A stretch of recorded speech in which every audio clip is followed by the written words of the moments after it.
May the name of the Lord be glorified. Once again, we thank our living God for this opportunity He has granted unto us over this virtual platform. And we praise God for enabling us to come to His word. We welcome all of you in the most blessed and holy name of our Lord and Savior, Jesus Christ. We also welcome on behalf of the Kodambakam Christian Brethren Assembly and the Gospel Literature Ministries Bookshop in Chennai. We usually begin the meeting with a prayer. I request for the opening prayer from we request Brother Bala Murugan to from Tuticorin to pray the opening prayer. Over to Brother Bala Murugan in Tuticorin to pray the opening prayer.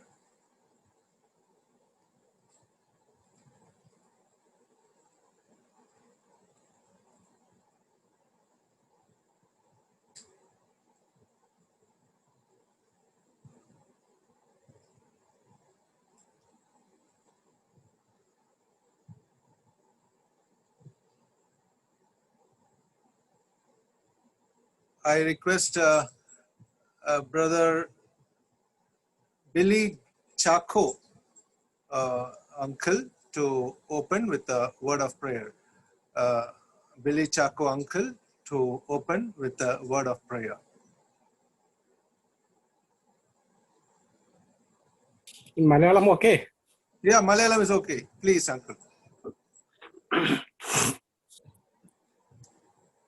Let's pray. കരുണാസമ്പന്നനായ ദൈവമേ, സ്വർഗീയ പിതാവേ, തിരുനാമത്തിന് നന്ദിയോടെ സ്തോത്രം ചെയ്യുന്നു.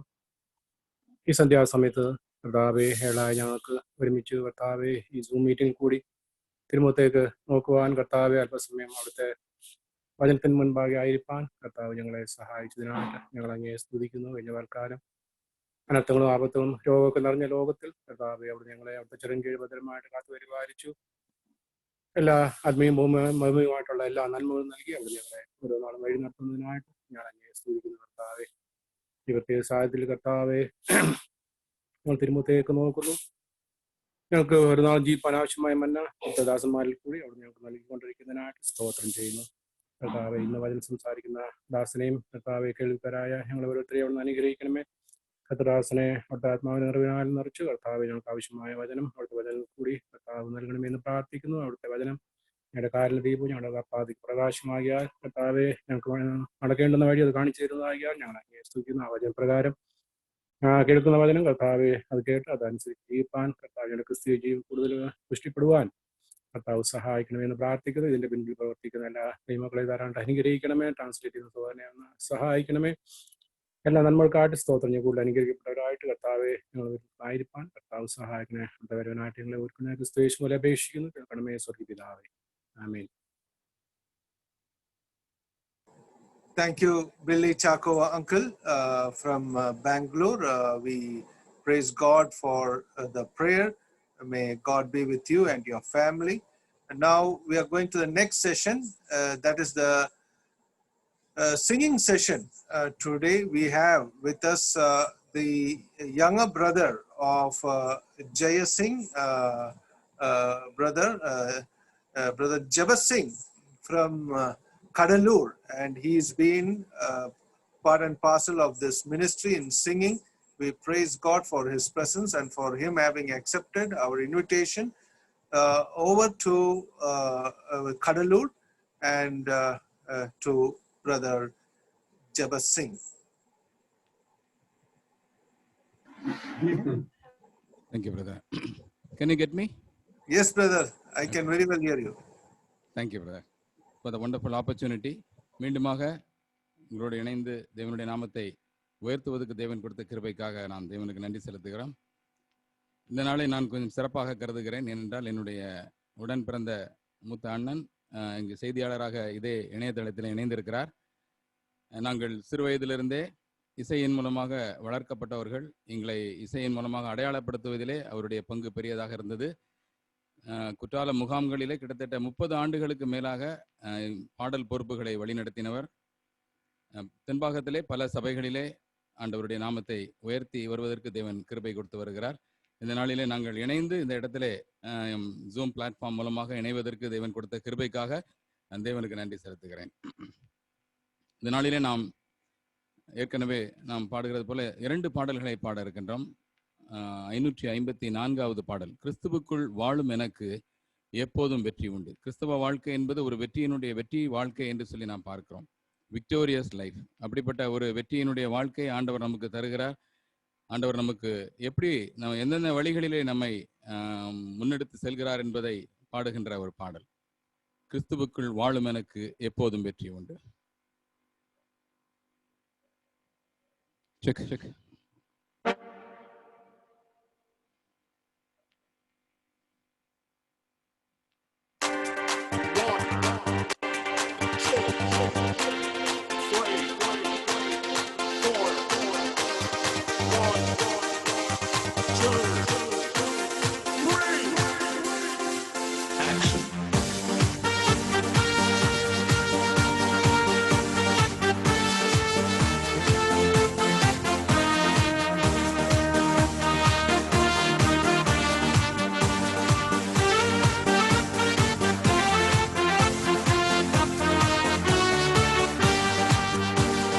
கிறிஸ்துவுக்குள் வாழும் எனக்கு எப்போதும் வெற்றி உண்டு.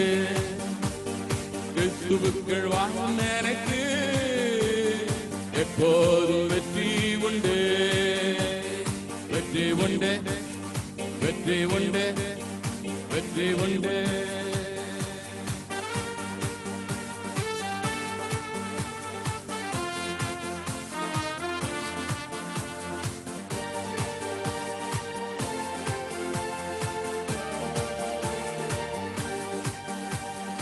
என்னென்ன துன்பம் வந்தாலும் நான் கலங்கிடவே மாட்டேன். என்னென்ன துன்பம் வந்தாலும் நான் கலங்கிடவே மாட்டேன்.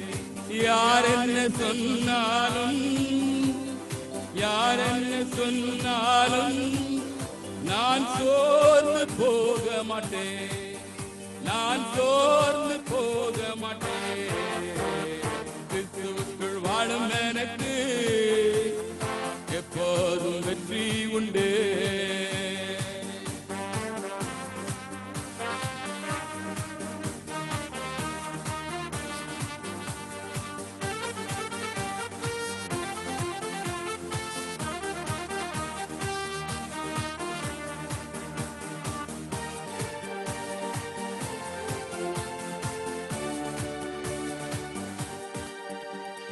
சாத்தானின் அதிகாரமெல்லாம் என் இயேசு பறித்துக் கொண்டார்.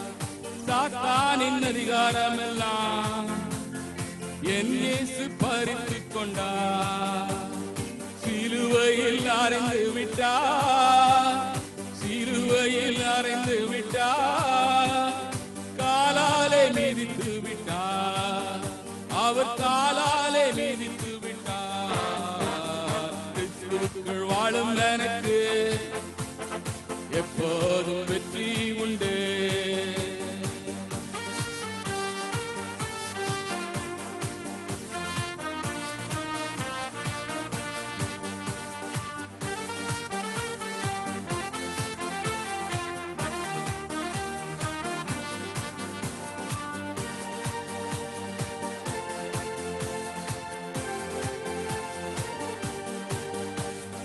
ராஜாதி ராஜா இயேசு மேகங்கள் நடுவினிலே.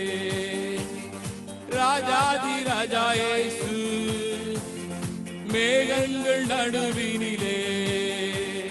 கரம் நீட்டி அழைத்து செல்வா, கரம் நீட்டி அழைத்து செல்வா.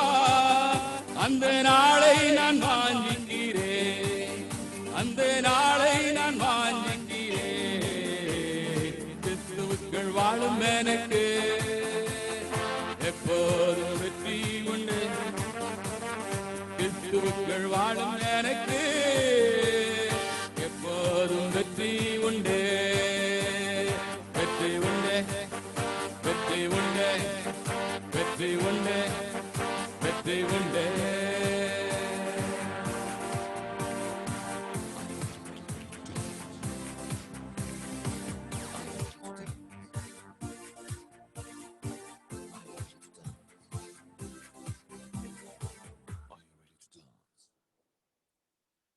அடுத்த பாடலாக நான் பாட போகிற பாடல் சாங் நம்பர் 630. நீரின்றி வாழ்வேது இறைவா என்கின்ற ஒரு அழகான பாடல். இந்த உலகத்திலே நாம் 100 ஆண்டு வாழ்ந்தாலும் ஆண்டவருடைய அந்த இல்லத்திலே வாழும் ஒரு நாள் போதும் எனக்கு. சங்கீதக்காரன் சொன்ன வண்ணமாக இந்த ஆகாமிய கூடாரங்களில் வாசம் பண்ணுவதை பார்க்கலாம், ஆண்டவருடைய பாதத்திலே அல்லது ஆண்டவருடைய ஆலயத்தின் வாசலிலே காத்திருக்கும் ஒரு நாள் நல்லது என்று சொல்லக்கூடிய அப்படிப்பட்ட ஒரு கருத்தை உள்ளடக்கிற பாடல் சாங் நம்பர் 630.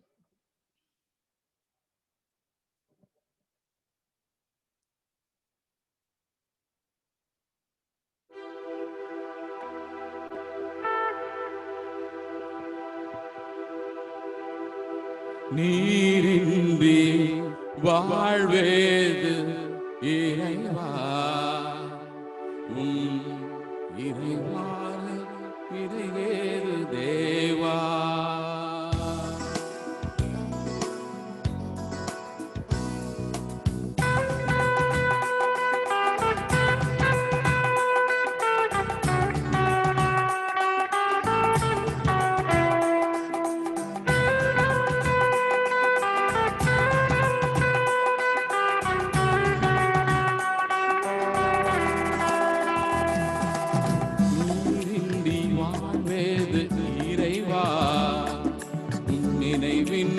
மகிழ்வேது தேவா நீரின்றி வாழ்வேது இறைவா உன் நினைவின்றி மகிழ்வேது தேவா.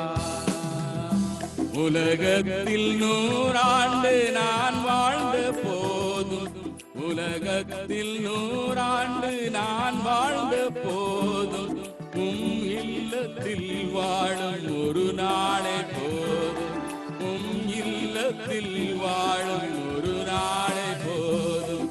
நீரின்றி வாழ்வேது இறைவா உன் நினைவின்றி மகிழ்வேது தேவா.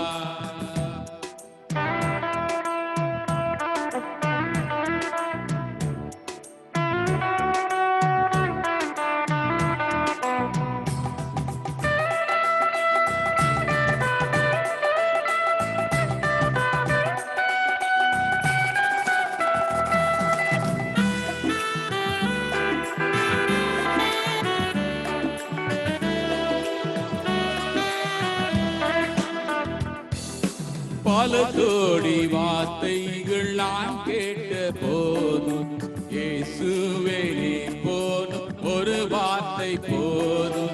பல கோடி வார்த்தைகள் நான் கேட்ட போதும் இயேசுவே நீ பேசும் ஒரு வார்த்தை போதும். 1000 ஜீவன் உயிர் வாழுமே, 1000 ஜீவன் உயிர் வாழுமே வார்த்தையில் உண்டு அற்புதமே, வார்த்தையில் உண்டு அற்புதமே. நீரின்றி வாழ்வேது இறைவா உன் நினைவின்றி மகிழ்வேது தேவா.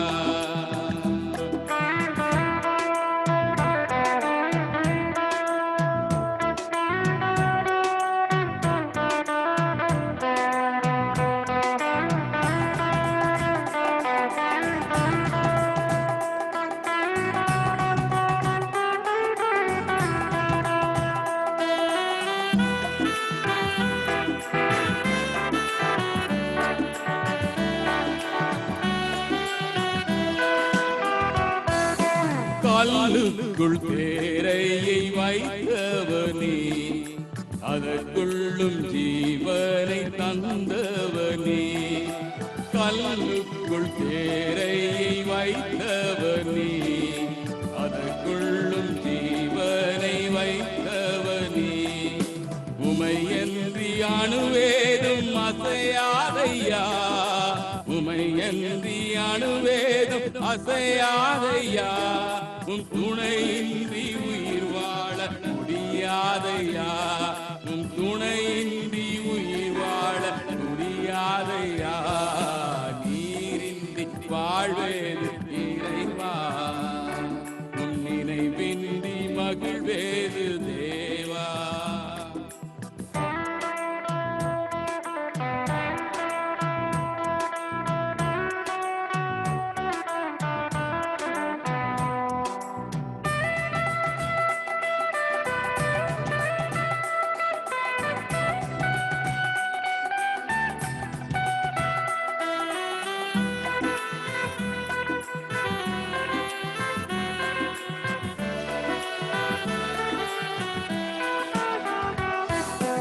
எத்தனை நன்மைகள் செய்தீரையா, அது எனக்கென்று நன்றி சொல்லி துதிப்பேனையா.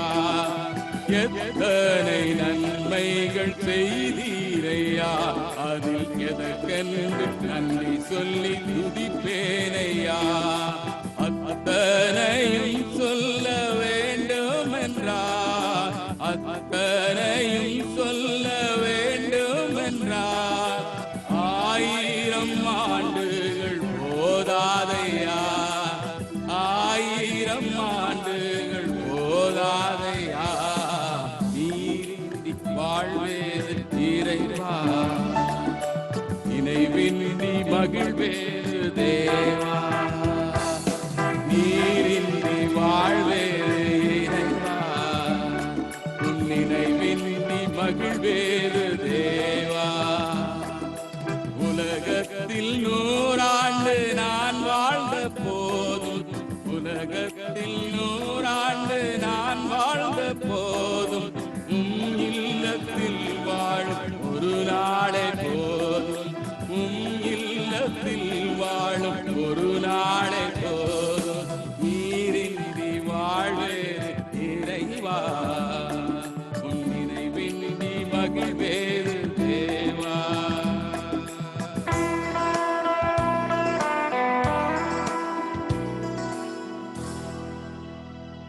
Thank you, brother. Thank you, brother Jay Singh from Kadalur for the songs. We give for brother Jabba Singh from sorry brother, I got confused with your name and your elder brother's name. Thank you, brother Jabba Singh from Kadalur for the songs. May God be with you and your family.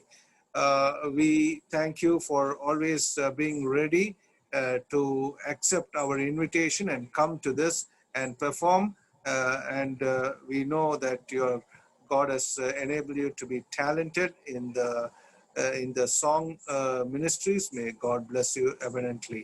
May God be with you in the days to come. Now, we welcome all of you in the most blessed and glorious name of our Lord and Savior, Jesus Christ. We also welcome on behalf of the Kodambakam Christian Assembly, all the evangelists, elders, brothers, sisters, churches and families into this program, into this Bible study on the Kodambakam Zoom Bible study platform. Today we are having with us our dear brother Jay Singh Joseph from Tuticorin, and I thank God for him having accepted our invitation, and we also bring warm-hearted greetings to him from here. Now, many of us are reluctant to go about an extra mile, leave alone extra miles. Many of us are reluctant to go for extra miles, mile with the person or with what we are doing with the Lord. So if we are given a certain work or task by God, maybe we would expect something much from God and then tell God, if only you give me so much, I will go for the extra mile. But the topic, our dear brother Jay Singh from Tuticorin has selected, has taken from this, in the Spirit of God, is extra miles in the Christian life. So that is plurality. So it depends on, it is very important that we take that into consideration. How many miles are we ready to walk with our friends? In the Sermon on the Mount also, the Lord Jesus Christ has made it very clear to us. If somebody asks you to come for a certain distance, be ready to go more. So anyway, the topic that our dear brother has taken has really touched my heart, and I praise God for the extra miles in Christian life. May God grant our dear brother Jaya Singh from Tuticorin the wisdom to bring the word of God to each one of us as we sit at the footstool of the Lord God to listen to the message, to the Bible study. We welcome our dear brother into this evening Bible study. Also, we have another translator, and more than a translator, is a preacher. And he's from Ebenezer Gospel Hall in Coimbatore, our dear brother Dinesh Bhupati. And we praise God for him having accepted this evening meeting Bible study. May God be with him. And he's also part of our ministry, always ready to do anything for God's kingdom, to do the extra miles for the glory of God. We give all glory to God. Now we are going into the message part, the Bible study. May the Lord be with us. Let us sit prayerfully for the blessing of the message prayer. Let us, I request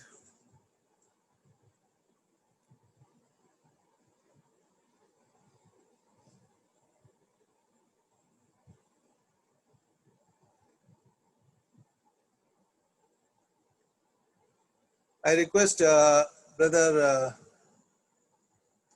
Madheshwaran from Namakkal district to pray for the blessing of the message. Over to Namakkal district in Tamil Nadu, Brother Madheshwaran.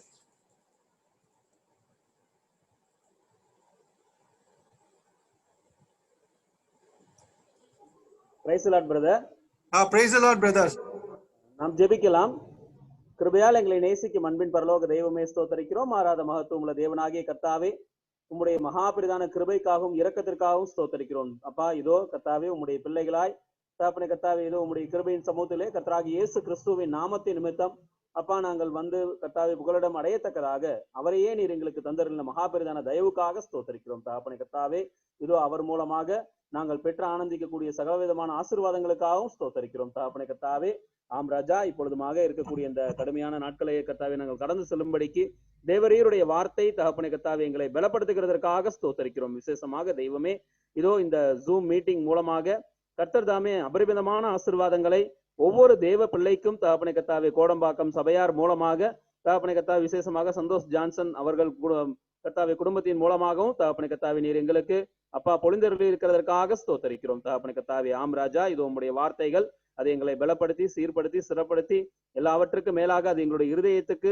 தகப்பனே நல்ல ஒரு மருந்தாய் தகப்பனே இருக்கிறபடியினாலே ஸ்தோத்திரிக்கிறோம். தகப்பனே கர்த்தாவே, இது ஒவ்வொரு நாளும் அப்பா உம்முடைய தேவதாசர்களை கொண்டு கர்த்தர் தாமே எங்களோடு கூட இடைபடுகிறதற்காக ஸ்தோத்திரிக்கிறோம். விசேஷமாக தகப்பனே இன்றைய தினத்திற்காக உம்முடைய கிருபையின் சமூகத்திலே வந்து கர்த்தாவே அப்பா கெஞ்சுகிறோம். தகப்பனே கர்த்தாவே, அப்பா சகல சூழ்நிலையை ஆண்டு கொள்ளுங்க. விசேஷமாக ராஜா செய்தி கொடுக்கக்கூடிய உம்முடைய தாசரை கர்த்தர் தாமே மறைத்து அப்பா வல்ல ஆவியானவர் அப்பா எங்களோடு கூட இடைபட வேண்டுமாய் கெஞ்சம் மன்றாடுகிறோம். வார்த்தைகளை கர்த்தாவே நீர் தாமே உம்முடைய தாசருக்கு தாரும். தகப்பனே கர்த்தாவே, உம்முடைய வார்த்தைகளாலே அப்பா கேட்கக்கூடிய ஒவ்வொரு தேவ பிள்ளைகளும் பலப்படத்தக்கதாக கர்த்தர் தாமே இரக்கம் பாராட்டுங்கிறார். அதே போல தகப்பனே கர்த்தாவே, மொழிபெயர்ப்பு செய்யக்கூடிய சகோதரருக்காக உம்முடைய கிருபையின் சமூகத்துக்குள்ளே வருகிறோம். அவருக்கு தேவையான விசேஷித்த ஞானத்தை கர்த்தர் தந்தருளுங்க. கர்த்தர் தாமே அப்பா அவரை சரியான நிலைமையிலே ஆட்கொண்டு அப்பா நீரே கர்த்தாவே எங்களோடு கூட இடைபட வேண்டுமாய் கெஞ்சம் மன்றாடுகிறோம். தகப்பனே கர்த்தாவே, இதோ இந்த மீட்டிங்கை கேட்டுக்கொண்டிருக்கக்கூடிய ஒவ்வொரு தேவ பிள்ளைகளையும் உடைய கிருபையின் சமூகத்தில் ஒப்புக் கொடுக்கிறோம். அவருடைய சிந்தனைகளை கர்த்தாவே கிறிஸ்து இயேசுவுக்குள்ளாக கீழ்ப்படிய சிறைப்படுத்தி கர்த்தர் தாமே ஆண்டு கொள்ளுங்க. அப்பா பேசக்கூடிய வார்த்தை எங்களுக்கு புரியத்தக்கதாக வல்ல ஆவியானவர் எங்களுக்கு கர்த்தாவே அப்பா எங்களை பலப்படுத்த வேண்டுமாய் கெஞ்சம் மன்றாடுகிறோம். தகப்பனே கர்த்தாவே, சகல சூழ்நிலையும் கர்த்தர் ஆண்டு கொள்ளுங்க. ஆரம்பம் முதல் இறுதி வரை உம்முடைய பிரசன்னமும் உம்முடைய ஆளுகையும் தகப்பனே கர்த்தாவே இருக்க வேண்டுமாய் கெஞ்சம் மன்றாடுகிறோம். விசேஷமாக இதன் மூலமாய் உம்முடைய நாமம் மாத்திரமே மகிமைப்பட இரக்கம் பாராட்டுங்க ராஜா. இதற்கு பிரயாசப்படக்கூடிய கோடம்பாக்கம் சபையார், அதே போல விசேஷமாக சகோதரர் சந்தோஷ் ஜான்சன் அவருடைய குடும்பம் தகப்பனே கர்த்தாவே, விசேஷமாக அவருடைய பிள்ளைகளுடைய எதிர்காலத்திலே உம்முடைய விசேஷித்த கிருபை இருக்க வேண்டுமாய் கெஞ்சம் மன்றாடுகிறோம். தகப்பனே கர்த்தாவே, எங்களை தாழ்த்துகிறோம். தேவரீர் நீரே ஆண்டு கொள்ளுங்க. நீரே உம்முடைய நாமத்தை மகிமைப்படுத்திக் கொள்ளுங்க ராஜா. எல்லாவற்றையும் கர்த்தரும் மீட்பரும் இரட்சகருமாகிய இயேசு கிறிஸ்துவின் வல்ல திருநாமத்தினாலே ஸ்தோத்திரத்தோடு கூடிய ஜெபத்தை ஏறெடுக்கிறோம் ஜீவனுள்ள பரலோக பிதாவே. ஆமென், ஆமென். Thank you, Brother Madheshwaran from Namakkal. That was a blessed prayer from you. May God be with you and your family. Now we are going into the Bible study time. Over to Tuticorin, Brother Jay Singh Joseph, and to Coimbatore, Brother Dinesh Bhupati.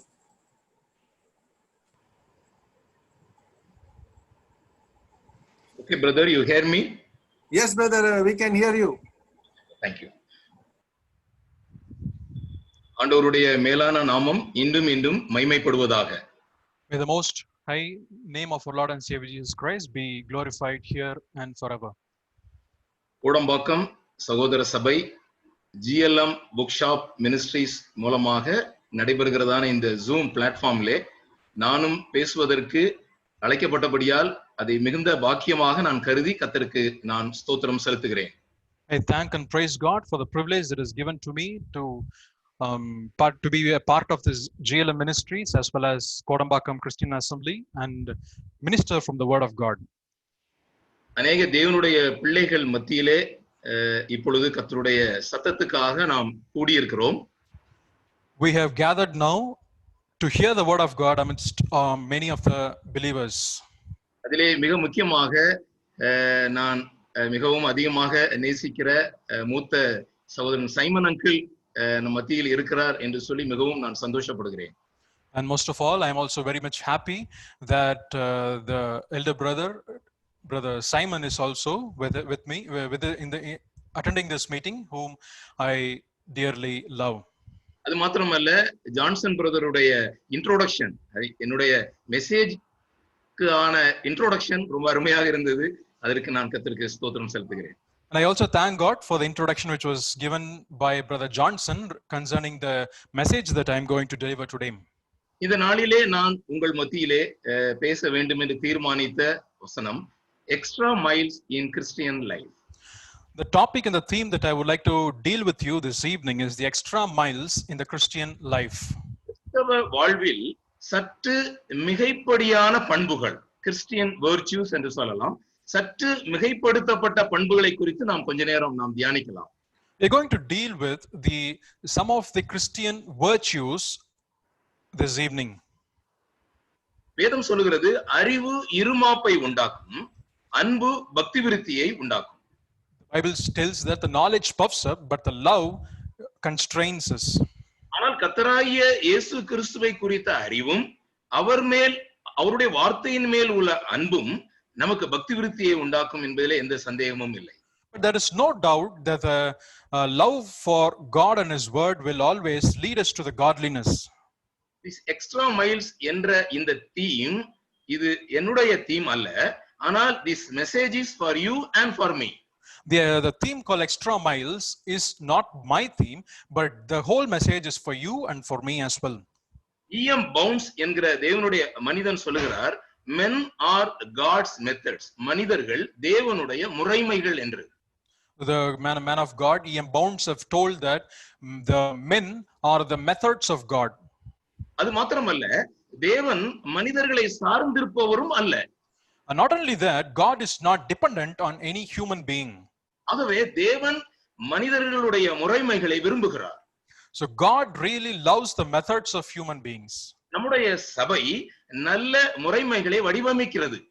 Our church is constituting very good methodologies. இந்த முறைமைகளை கடைபிடிக்க வேண்டும் என்று சபை வலியுறுத்துகிறது. The church is also instigating that we should follow these methods.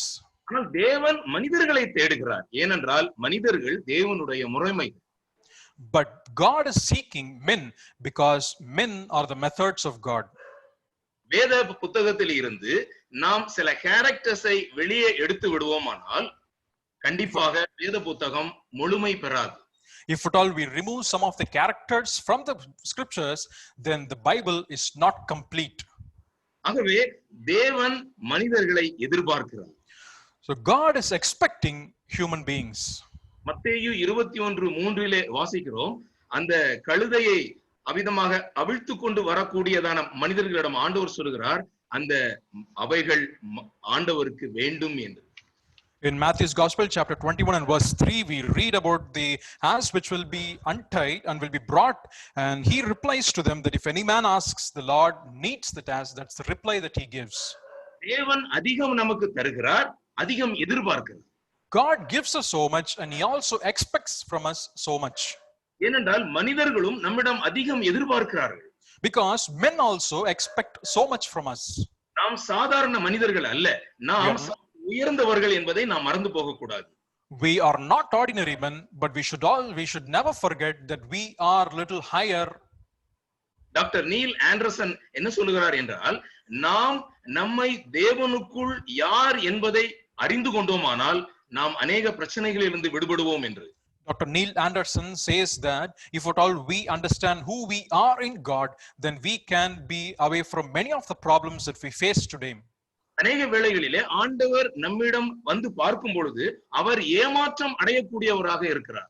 Many times when God comes and visits us, he is really disappointed.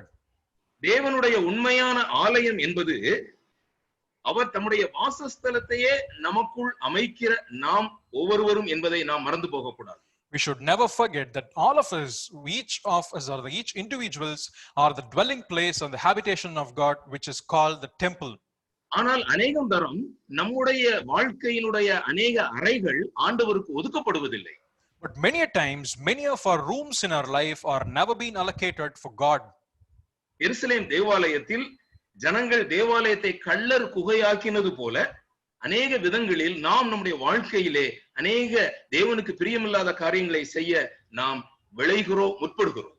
Like the Israelites who had made the temple of God as the house of den, we have also made our life and certain rooms as the den of thieves. மூன்று விதமான முக்கியமான ரட்சிப்பினுடைய வளங்களை ஆண்டவர் நமக்கு வைத்திருக்கிறார். God has given us three important resources for salvation. மூன்று பூரணமான அல்லது மூன்று unlimited resources. Three unlimited resources or three perfect resources. ஒன்று, முதலாவது தேவனுடைய வார்த்தை. First, God's word. இரண்டாவது தேவனுடைய கிருபை. Secondly, God's grace. மூன்றாவது தேவனுடைய ஆவியானவர். Thirdly, the Spirit of the Lord. இந்த மூன்றையும் தேவன் விசுவாசிகளுக்கு அளவில்லாமல் அவர் தந்திருக்கிறார். God has given all these three things in an unlimited manner or in an abundant manner to every believer. முதலாவது தேவனுடைய வார்த்தை. First, the God's word. சங்கீதம் 119:96 வாசிக்கிறோம். தாவீது சொல்லுகிறார், சகல சம்பூரணத்திற்கும் எல்லையை கண்டேன், உமது கற்பனையோ மகா விஸ்தாரம். In Psalms 119 and verse 96, psalmist says here, I have seen the end of all perfection, but thy commandment is exceeding broad. ஆண்டவருடைய வார்த்தை எல்லையில்லாத அளவுக்கு ஆண்டவர் அதை நமக்கு வைத்திருக்கிறார். God has kept his word for us so that it is exceedingly abroad. இரண்டாவதாக, Secondly, தேவனுடைய கிருபை அளவில்லாமல் நமக்கு தந்திருக்கிறார். the grace of God has been given to us in an exceeding manner. யாக்கோபு 4:6 அவர் அதிகமான கிருபையை அளிக்கிறாரே. James chapter 4 and verse 6 says that he gives us grace in an abundantly. அது மாத்திரமல்ல, ரோமர் 5:15 இயேசு கிறிஸ்து என்னும் ஒரே மனுஷனுடைய கிருபையினாலே வரும் ஈவு அநேகர் மேல் அதிகமாய் பெருகி இருக்கிறது. Not only that, in Romans chapter 5 and verse 15 we read that, but not as the offense, but also is the free gift, for though it has been given as the grace of God and a gift by grace. தேவனுடைய கிருபை அதிகமாய் இருக்கிறதை நம்முடைய வாழ்க்கையிலே நாம் உணர முடிகிறது. We can experience in our life that the grace of God is in an abundant manner. ரோமர் 5:20 அதை வாசிக்கிறோம். மீறுதல் பெருகும்படிக்கு நியாயப்பிரமாணம் வந்தது, அப்படி இருந்தும் பாவம் பெருகின இடத்தில் கிருபை அதிகமாய் பெருகிற்று. We also read in the 5th chapter of Romans and verse 20 that moreover the law entered that the offense might abound, but where sin abounded, grace did much more abound.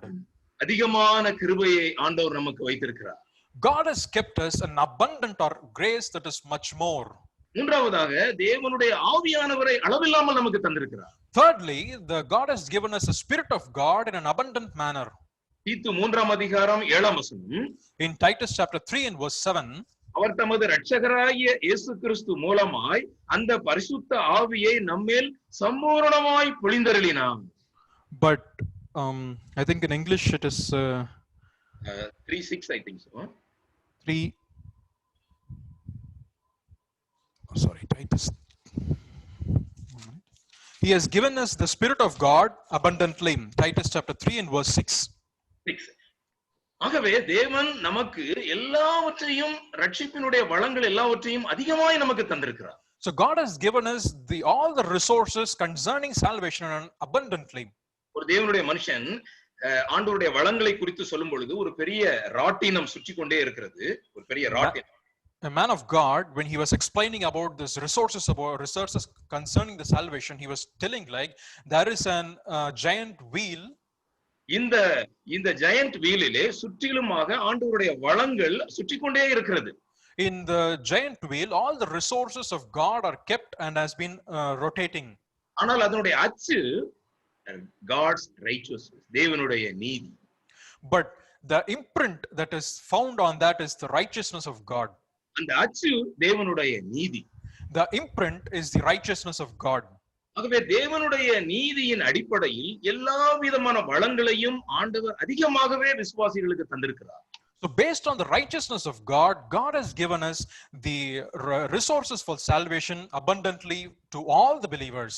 ஆகவே நம்மிடத்தில் அதிகமாக எதிர்பார்க்கிறார். So he is expecting so much more from our lives. Extra miles என்பது தேவன் நம்முடைய வாழ்க்கையிலே அதிகமாக எதிர்பார்க்கிறதான கிறிஸ்தவ பண்புகள் என்பதை நாம் மறந்து போக கூடாது. So we should never forget that the Christian virtues that God is expecting in each of our lives is the extra miles. நாம் எல்லாருமே கிறிஸ்தவர் அல்லாத அநேகரோடு பழகுகிறோம். All of us are intermingling with many of the unbelievers. ஆனால் அநேக அவிசுவாசிகள் அல்லது கிறிஸ்துவை அறியாதவர்கள் நம்மை விட அதிகமான பண்புகளை பெற்றிருக்கிறதையும் நாம் பார்க்கிறோம். We also see that many of the unbelievers or the people who are not Christians have many good virtues. அநேக காரியங்களிலே அவர்கள் உதவி செய்கிறதையும் அவர்களுடைய அன்பையும் அவருடைய பரிவையும் பார்க்கும் பொழுது நாம் சில வேளைகளிலே வெட்கப்படுகிறோம். Many times when we see their characters like the helping tendency or the love that is shed abroad, we are really feel ashamed about it. ஆனால் அதெல்லாம் கிறிஸ்துவினுடைய பார்வையில் அது வீணாக இருக்கிறது. But in the sight of Christ, all these virtues are nothing. தேவனுடைய பிள்ளைகளுடைய வாழ்க்கையிலே தேவன் கிறிஸ்தவ பண்புகளை நமக்குள் புகுத்தி இருக்கிறார். God has imprinted in each of our lives the Christian virtues. ஒரு வசனத்தை நான் உங்களுக்கு வாசிக்க விரும்புகிறேன். I would like to read a verse for you. 2 பேதுரு 2 Peter 1ஆம் அதிகாரம் chapter 1 3 4 வசனங்கள் நான் தமிழில் வாசிக்கிறேன். 2 பேதுரு 1ஆம் அதிகாரம் 3 4 வசனம். 2 Peter chapter 1 verse 3 and 4. தம்முடைய மகிமையினாலும் காருண்யத்தினாலும் நம்மை அழைத்தவரை அறிகிற அறிவினாலே ஜீவனுக்கும் தேவ பக்திக்கும் வேண்டிய யாவற்றையும் அவருடைய திவ்ய வல்லமையானது நமக்கு தந்தருளினதும் அன்றி இச்சையினால் உலகத்துக்கு உண்டாகும் கேட்டுக்கு தப்பி திவ்ய சுபாவத்துக்கு பங்குள்ளவர்களாகும் பொருட்டு மகா மேன்மையும் அருமையுமான வாக்குத்தத்தங்களும் அவைகளினாலே நமக்கு அளிக்கப்பட்டிருக்கிறது. According as his divine power hath given unto us all things that pertain unto life and godliness through the knowledge of him that hath called us to glory and virtue, whereby are given unto us exceeding great and precious promises, that by these ye might be partakers of the divine nature, having escaped the corruption that is in the world through lust. ஆகவே தேவனுடைய அனைத்து வளங்களும் விசுவாசிக்கு கொடுக்கப்பட்டிருக்கிறது. எதற்கு? ஆவிக்குரிய வாழ்க்கையில் நாம் முன்னேறி செல்வது. So all the resources from God has been shed abroad for each of the believers. And what is the purpose of all these resources? That we might live in Christian virtue. இந்த ரெண்டு விதமான தெய்வீக தன்மைகளை இங்கு பார்க்கிறோம். We see these two divine characteristics. திவ்ய வல்லமை, திவ்ய சுபாவம். Divine character and divine glory. Divine power. திவ்ய சுபாவம் என்பது விசுவாசிகளுடைய கிறிஸ்தவ பண்புகள் என்பதை மறந்து போகக்கூடாது. We should never forget that the divine virtue is the Christian virtue that every believer must possess. இன்றைக்கு நாம் 4 விதமான கிறிஸ்தவ பண்புகளை நாம் பார்க்க போகிறோம். We are going to see 4 different Christian characteristics today. நாம் எல்லாரும் அறிந்த கிறிஸ்தவ பண்புகள் தான். All of us know these 4 characteristics. ஆனாலும் அந்த பண்புகளை நம்முடைய வாழ்க்கையிலே பிரயோகப்படுத்த வேண்டும் என்று ஆண்டவர் விரும்புகிறார். But the Lord desires that we must all practice and show these characteristics in our life. தேவன் தம்முடைய பிள்ளைகளுக்கு எல்லாவற்றையும் அளவுக்கு அதிகமாக தந்திருக்கிறார். God has given everything in much more or in abundantly to all the believers. மத்தேயு 5:41 ஒருவன் உன்னை 1 மைல் தூரம் பலவந்தம் பண்ணினால் அவனோடு 2 மைல் தூரம் போ என்று அங்கு ஆண்டவர் இயேசு கிறிஸ்து கூறியதை பார்க்கிறோம். We see in Matthew's Gospel, chapter 5 and verse 41, that whosoever shall compel thee to go a mile, go with him twine.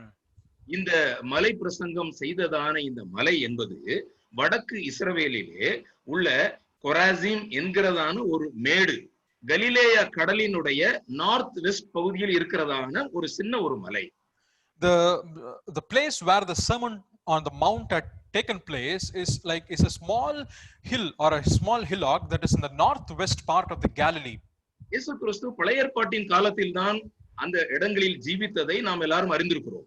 All of us knew that Lord Jesus Christ had lived in those times during in those parts during the Old Testament times.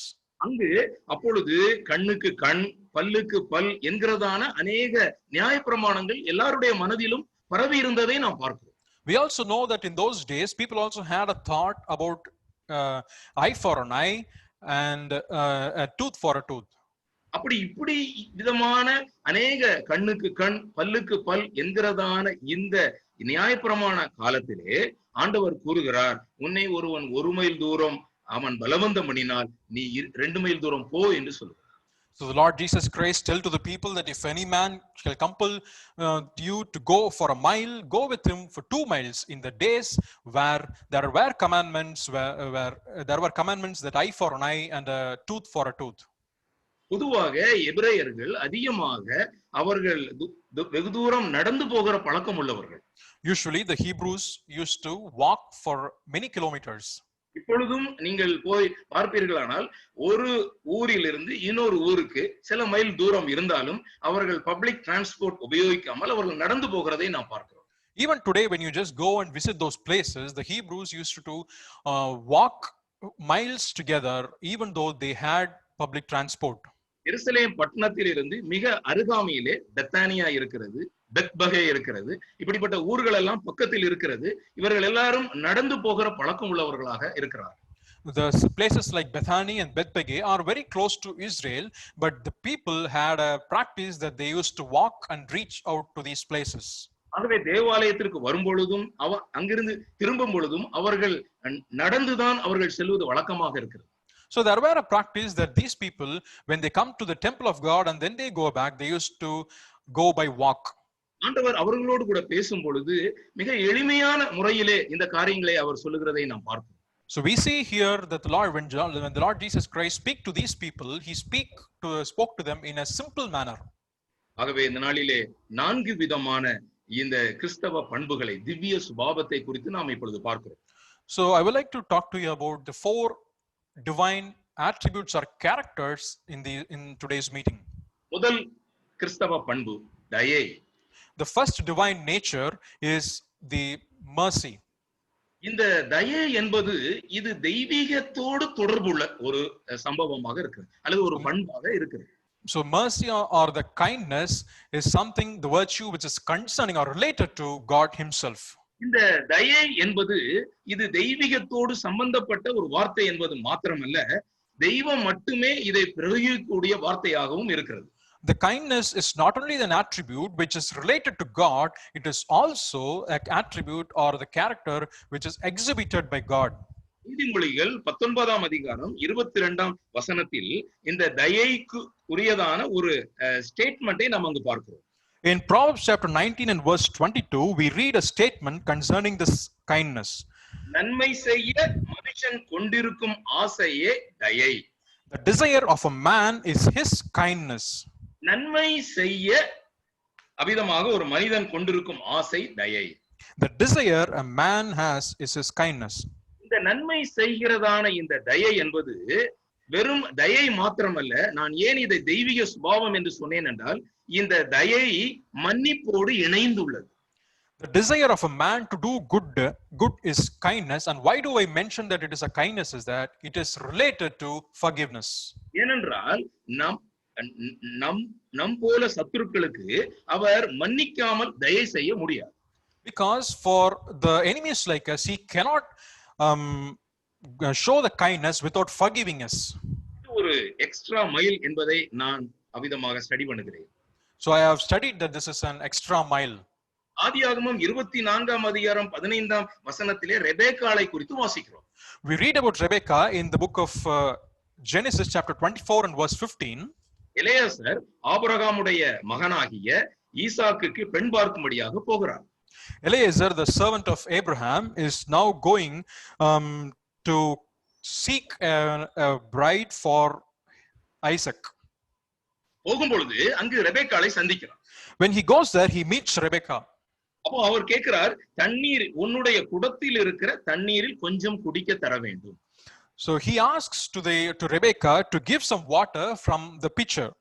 ஆனால் ரெபெக்காள் என்ன செய்தாள் என்றால், அவருக்கு தண்ணீர் கொடுத்தது மாத்திரமல்ல, ஒரு வசனத்தை உங்களுக்கு வாசிக்கிறேன், 24:19 கொடுத்த பின் உம்முடைய ஒட்டகங்களுக்கும் குடித்து தீரும் மட்டும் அவைகளுக்கும் மொண்டு வார்ப்பேன் என்று சொல்லி அவள் அவிதமாக ஒட்டகங்களுக்கெல்லாம் மொண்டு வார்த்தாள் என்று வாசி.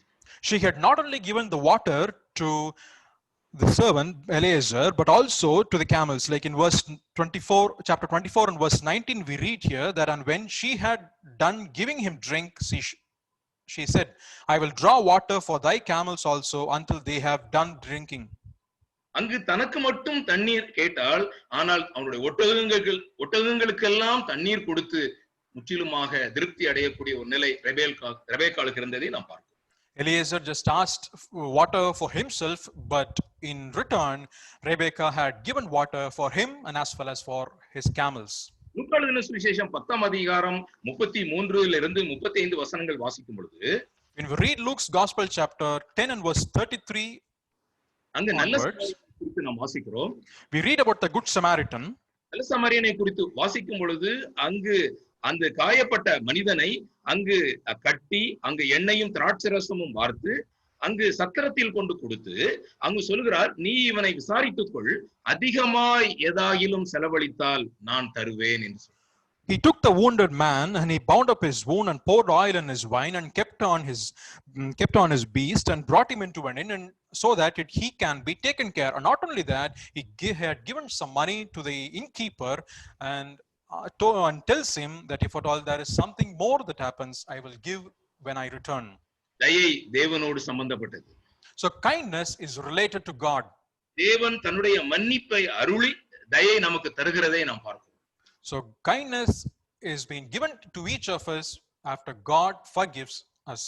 நம்முடைய வாழ்க்கையிலே இன்றைக்கு நாம் சிந்திக்கக்கூடிய ஒரு முக்கியமான பண்புகள், நாம் நம்முடைய ஜீவியத்திலே சற்று உயர்ந்து காணப்படுகிறோமா?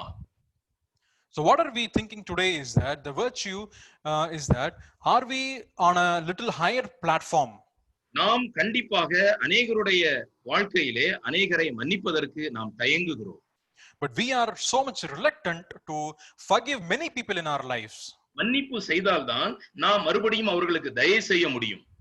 Only when we forgive, we can show kindness to them. ஆண்டவர் ஒருபொழுதும் நம்மிடத்திலிருந்து எதையும் எதிர்பார்க்கிறதில்லை. God is not expecting anything from us. நம்மை மன்னித்து நமக்கு தயை பாராட்டுகிற தேவனாக இருக்கிறார். He is a God who forgives us and then shows the kindness. தேவனுடைய தயை அளவில்லாதது. God's kindness is unlimited. அவருடைய மன்னிப்பு அளவில்லாதது. His forgiveness is unlimited. நாம் எல்லாரும் இப்பொழுது அனுபவிக்கிறதான இந்த மன்னிப்பு இருக்கிறது அல்லவா, அது சட்டபூர்வமான மன்னிப்பு இல்ல. இது சட்டபூர்வமான மன்னிப்பு மாத்திரமல்ல, இது பெற்றோர் நமக்கு கொடுக்கிறதான ஒரு மன்னிப்பு. The forgiveness that we enjoy in our lives is not only the legal forgiveness, but also the forgiveness which the parents give to their children. நாம் எல்லாரும் சட்டபூர்வமாக மன்னிக்கப்பட்டிருக்கிறோம். We all have been forgiven legally. ஆனால் ஒவ்வொரு நாளும் நாம் பாவம் செய்யும் பொழுது, ஒவ்வொரு நாளும் நாம் கர்த்தருக்கு விரோதமான செயல்களில் ஈடுபடும் பொழுது நாம் மன்னிப்பை தேவனிடத்திலிருந்து பெற்றுக்கொள்கிறோம். இது பெற்றோர் நமக்கு தருகிற மன்னிப்பு. But whenever we fall into sin in our lives daily, or whenever we go against the Lord forgives us, and this kind of forgiveness is something that like the parents give to their children. இந்த parental forgiveness, இந்த தெய்வீகமான தகப்பனுடைய இந்த மன்னிப்பு நம்முடைய வாழ்க்கையிலே நாம் அனுபவிக்கிறோம். We experience in our life this kind of a parental forgiveness or the divine forgiveness in our lives. ஆனால் நம்முடைய சகோதரர்கள் மத்தியிலே நாம் இந்த மன்னிப்பை அளிக்க முடியாமல் நாம் கஷ்டப்படுவோம். But we are trying it very hard. We are failing in our lives to show this kind of forgiveness to our dear brethren. நாம் எத்தனை முறை தேவன் தன்னை நம்முடைய பிள்ளைகளாக பாவித்து நம்மை மன்னிக்கிறார். How much more times that God is considering each of us as his own children and forgiving us. நாம் பலவீனப்படும் பொழுது கர்த்தருடைய மன்னிப்பை பெற்றுக்கொண்டு நாம் சந்தோஷமாக இந்த உலகத்திலே வாழ்கிறோம். When we become weak, we experience the forgiveness of God and we live happily in this world. இதுக்கு எந்த விதமான அளவும் இல்லை என்று சொல்லி வேதம் சொல்லுகிறது. The Bible tells us that there is no limit in these things. ஆனால் நம்முடைய வாழ்க்கையிலே இன்றைக்கு நாம் ஆராய்ந்து பார்ப்போம், என்னுடைய திவ்ய பாவம் மன்னிப்பதில் எவ்விதமாக இருக்கிறது. So let us examine our lives concerning the Christian virtue about the forgiveness. How much more do I forgive? இரண்டாவதான தெய்வீக பாவம், the second virtue is the divine virtue. இதை நான் பிரயாசம் என்று சொல்லுகிறேன். பிரயாசம், I consider this as the effort. ஆங்கிலத்தில் labouring என்ற வார்த்தை பயன்படுத்தப்படுகிறது. The laboring, பிரயாசம், the labor. இது நம்முடைய வாழ்க்கையிலே கொஞ்சம் உயரமானது என்பதை நாம் இந்த நாளிலே நாம் சிந்திக்க வேண்டியவர்களாக. So we need to think that this is on a little higher platform in our lives. நெகேமியா புத்தகத்துல நெகேமியா 3ஆம் அதிகாரத்தை முழுவதுமாக நீங்கள் வாசித்து பார்ப்பீர்களானால் அங்கு அவரவர்களுடைய பங்கை அவரவர்கள் கட்டினதை நாம் பார்க்கிறோம்.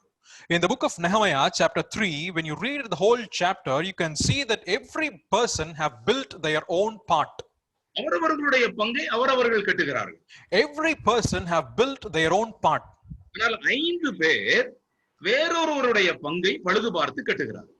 But there is 5 people who are trying to build others' part. நான் நெகேமியா 3ஆம் அதிகாரம் 19, 20, 21, 24, 27 எழுதிக் கொள்ளுங்கள். ஆனால் இந்த 5 பகுதியும் நீங்கள் வாசித்து பார்க்கும் பொழுது வேறொருவருடைய பங்கை பழுது பார்த்து கட்டுகிறார்கள். In Nehemiah chapter 3 in verse 19, 20, 21, 24 and 27, you can read that there are 5 persons, individuals who are trying to build others' part. சுயநலம் நிறைந்ததான விசுவாசிகள் இந்த உலகத்திலே நாம் காணப்படுகிறோம். We as believers many times are selfish. நாம் நம்மை ஆராய்ந்து பார்க்கும் பொழுது நம்முடைய சபைகளிலே இன்றைக்கு சுயநலம் அதிகமாகி கொண்டு வருகிறதை நாம் பார்க்கிறோம். When we examine our church and ourselves, there are many people who are selfish in our assemblies. சுய நீதி, சுய பெருமை, சுய விருப்பம் இன்றைக்கு நம் மத்தியில் இருக்கிறதை நாம் பார்க்கிறோம். We can see in the midst of us the characteristics like self-desire, self-boasting, and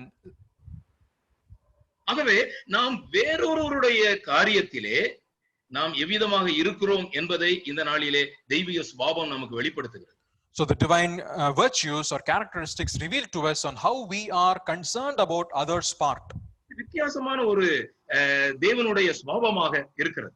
It is a different virtue of God.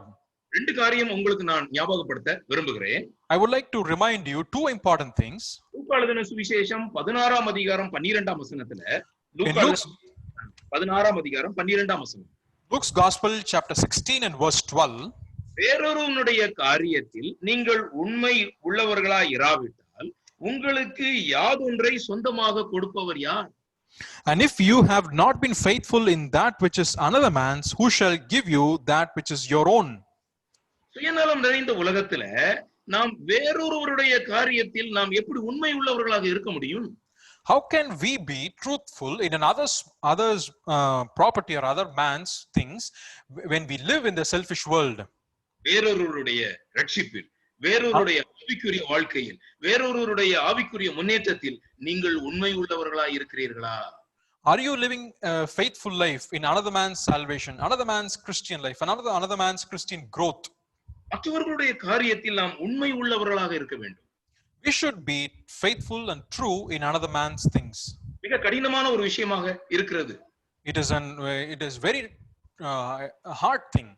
இயேசு கிறிஸ்து அப்போஸ்தலனாகிய பவுல் சொல்கிறார் பாருங்கள், ரோமருக்கு எழுதின நிருபம் 15ஆம் அதிகாரம், ரோமருக்கு எழுதின நிருபம் 15ஆம் அதிகாரம், ரோமர் In the epistle according to Romans chapter 15, இந்த ரோமர் 15ஆம் அதிகாரம் 1 முதல் 3 வசனங்கள் மிக மிக முக்கியமான வசனங்களாக நாம் கருதுகிறோம். we consider the first 3 verses of chapter 15 as one of the important verses. ஒவ்வொரு வசனமாக நான் உங்களுக்கு வாசிக்கிறேன். Let me read one by one. இன்றியும் பலம் உள்ளவர்களாகிய நாம் நமக்கே பிரியமாய் நடவாமல் பலவீனருடைய பலவீனங்களை தாங்க வேண்டும். We then that are strong ought to bear the infirmities of the weak and not to please ourselves. நாம் நம்மை பலவீனர்கள் என்று நாம் நினைத்துக் கொள்கிறோம். We think that we are weak. நாம் பலமுள்ளவர்கள் என்று நாம் நம்மை நினைத்துக் கொள்கிறோம். We think that we are strong. ஆகவே நாம் பலமுள்ளவர்களாய் இருக்கிறோம் என்று நினைக்கிறபடியால் மற்றவர்களை பலவீனர்களாக எண்ணுகிறோம். Because that we think that we are strong, we think others as weak. ஆனால் பவுல் சொல்லுகிறார், பலவீனர்களுடைய பலவீனங்களை நாம் தாங்க வேண்டும். But Paul says that we should bear the infirmities of the weak. அது மாத்திரமல்ல, நம்மில் ஒவ்வொருவனும், 2வது வசனம், நம்மில் ஒவ்வொருவனும் பிறனுடைய பக்தி விருத்திக்கு ஏதுவான நன்மை உண்டாகும்படி அவருக்கு பிரியமாய் நடக்க வேண்டும்.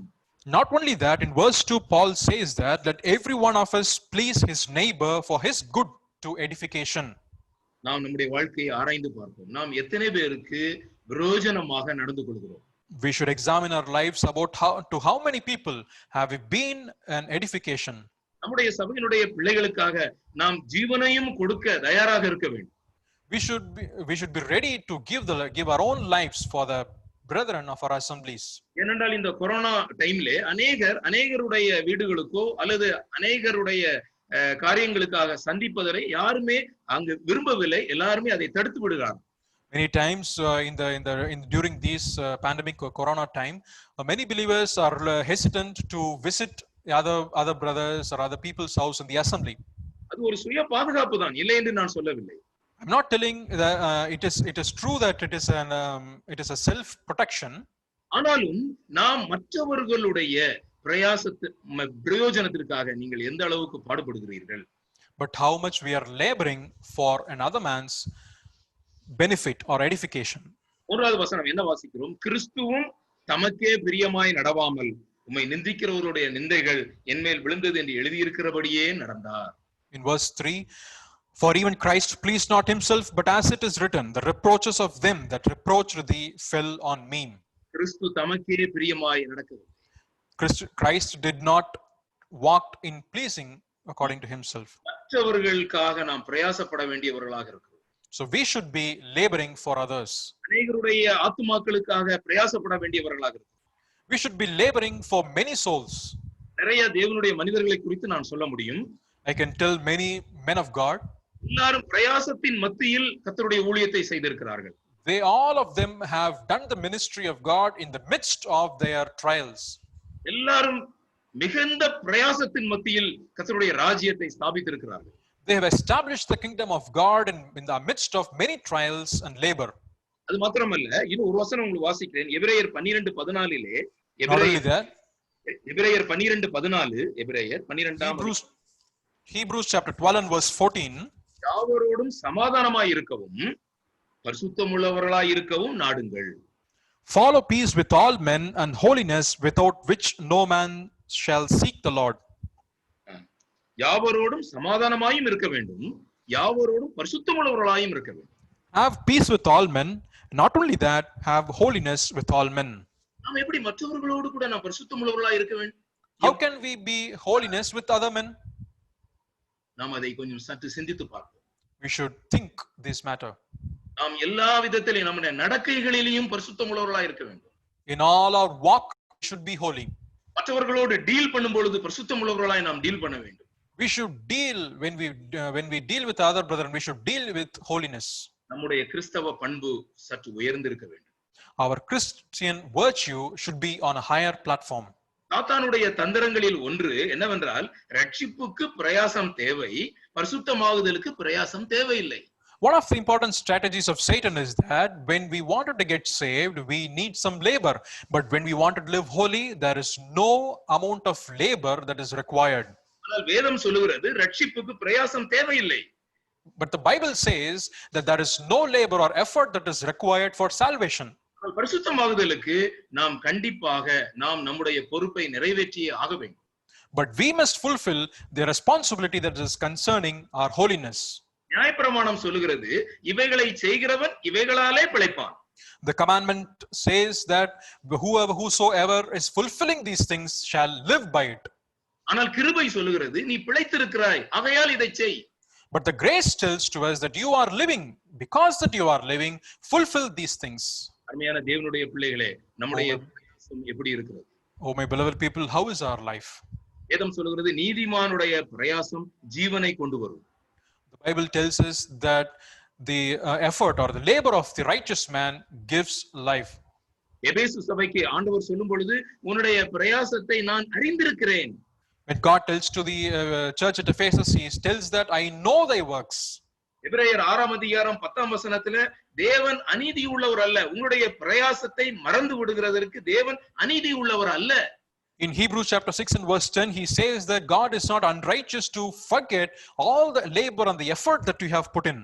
எல்லாருடைய பிரயாசங்களையும் தேவன் அறிந்திருக்கிறார். God is a person who knew all or everybody's efforts. அவருடைய பிரயாசம் ஒருபொழுதும் வீணாய் போகாது. His labor will never go in vain. ஒருபொழுதும் வீணாய் போகாது. It will never go in vain. மூன்றாவதாக உள்ள virtues, மூன்றாவதாக முக்கியமான ஒரு virtue worship.